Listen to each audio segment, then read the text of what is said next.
Hello mga kabibig! Welcome back sa ating bagong YouTube channel. Ito ang pinakamaingay na YouTuber sa lahat ng YouTube.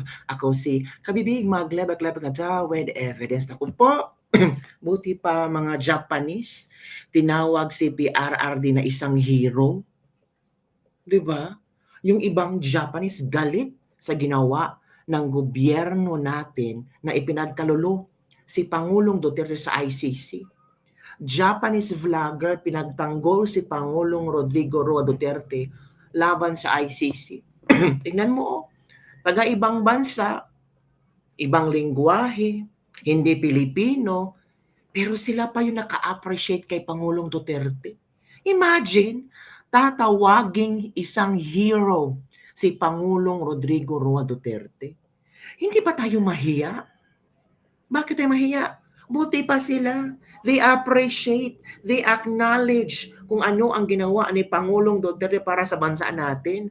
Pero tayo, tayo pa ang unang nag-bash. Tayo pa ang unang nagmura kay Duterte. Tayo pa ang nag-pray na sana hindi na siya makalabas sa ICC.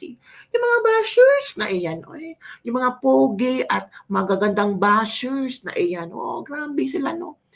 Sila pa yung magbabash pa pero walang nagawa sa Pilipinas.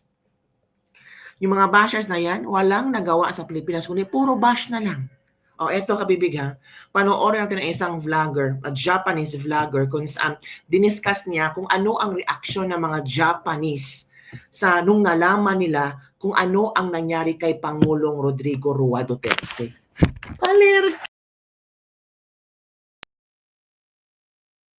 Na talagang willing silang magbigay ng kailang opinion, views tungkol kay Pangulong Rodrigo Duterte. Ito na ko. Call Duterte a samurai. Why? I'll explain samurai. why. Many people in Japan. Wait muna. So tinawag si Duterte na samurai. Samurai na mga taga-Japan. Ito na kabibig ha, manood tayo. People in Japan call Duterte a samurai. Why? I'll explain why. Okay. Many people in Japan don't see Duterte as a villain. These are comments from a YouTube video about his arrest. They see him as a hero. They see him as a hero. Si Pangulong Duterte ay hero ng mga Japanese. Noon, yan ang kanilang nakikita kay Pangulong Duterte. Tinawag nilang samurai si Pangulong Duterte. Tinawag nilang hero si Pangulong Duterte. Bakit kaya? Ano kaya ang explanation ng mga Japanese, mga kabibig? Buti pa sila, no? Love na si Pangulong Duterte. Kung si Pangulong Duterte ay taga-Japan pa ito, no, at naging presidente, hindi nila ito ipakanulo sa ICC. Diba? Ito, let's continue. Some even call him a samurai. In Japan, samurai is more than just a warrior. Samurai is someone who sacrifices himself for the people. Maybe that's why some people use that word for Duterte. Samurai is someone who sacrifices himself for the people. Kaya pala tinawag si Pangulong Duterte na samurai ng mga Japanese. Wow! Galing! Saludo ako sa mga Japanese, ha? Grabe sila. Ganon nila ka-love si Pangulong Duterte. Naku! I've been living in the Philippines since 2012. When Duterte became president, I was worried. Would he become a dictator? Would he declare a martial law? If that happened, I might not be able to go back to Japan. And if I left, maybe I wouldn't be able to return to see my family in the Philippines. But my worries didn't come true. Before Duterte, I felt unsafe at night in Manila. Especially as a foreigner, I had to be careful all the time because foreigners are often targets of crime. So safety was always my concern. But when Duterte became president, everything changed. The streets became safer. Of course, it's wrong when innocent people lose their lives. That's undeniable. But Duterte's leadership clearly made the country safer. I lived in Manila for 8 years, now 5 years in Cebu. After Duterte, it feels like things are going back to how they were before. Duterte always...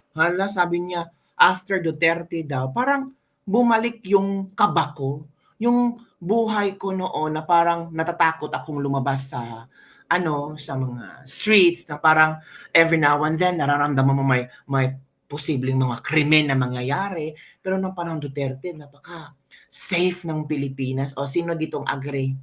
Sino ditong agree sa statement ng Japanese vlogger na ito? In fairness, this is coming from his mouth.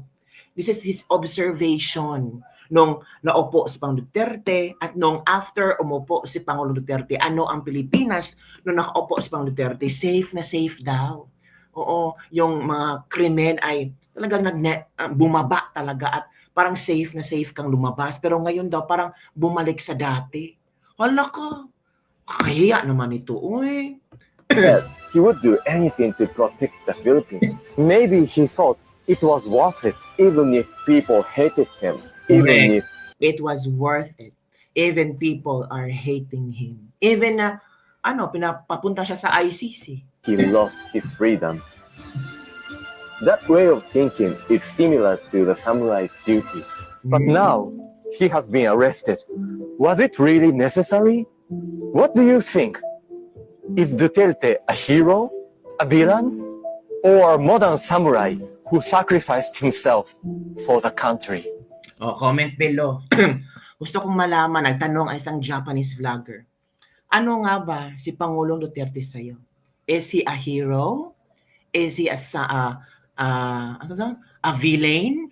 Or is he a modern samurai that willing to sacrifice his life for the Filipino people? Comment below. Gusto kong malaman yung mga komento ninyo. Ano ba ang inyong sagot sa tanong ng isang Japanese vlogger tungkol kay Pangulong Duterte? In fairness, Japanese to. May mga nakuhang obserbasyon, may mga nakuhang nakatira sa Pilipinas for how many years na, di ba? Ito ang komento ng mga netizen after na napanood. Nako, baka sabihin ni Auntie Claire, never niya na rin nagkinumpara si PRD sa samurai. Modern samurai, sir, willing to die for his country.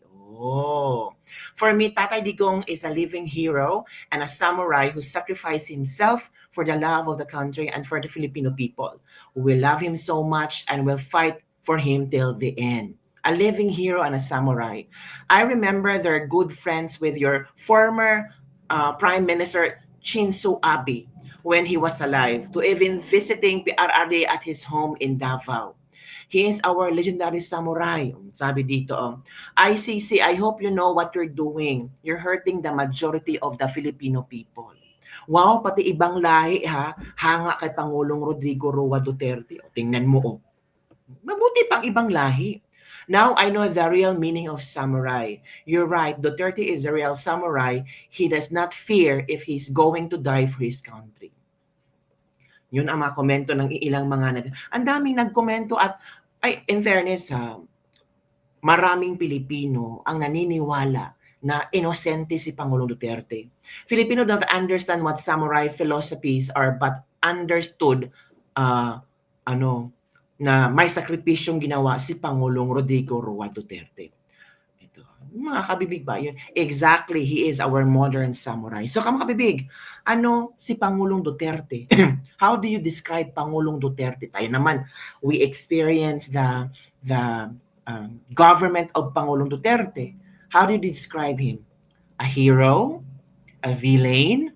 Or the modern samurai? Nako! Mag-trending na naman ang video ito at marami na namang hanap-hanapin kung sino ba itong vlogger na ito. Actually, itong vlogger na ito, nakita ko lang to na shinare ni Miss Joey. And maraming gustong makaalam kung sino ba itong na natin kung ano pangalan niya. Wait for a minute. Okay.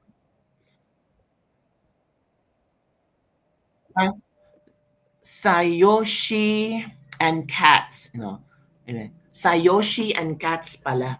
Sayoshi and Cats, yung Sayoshi and Cats ang pangalan ng vlog page or YouTube channel niya, Sayoshi and Cats, mga kabibig.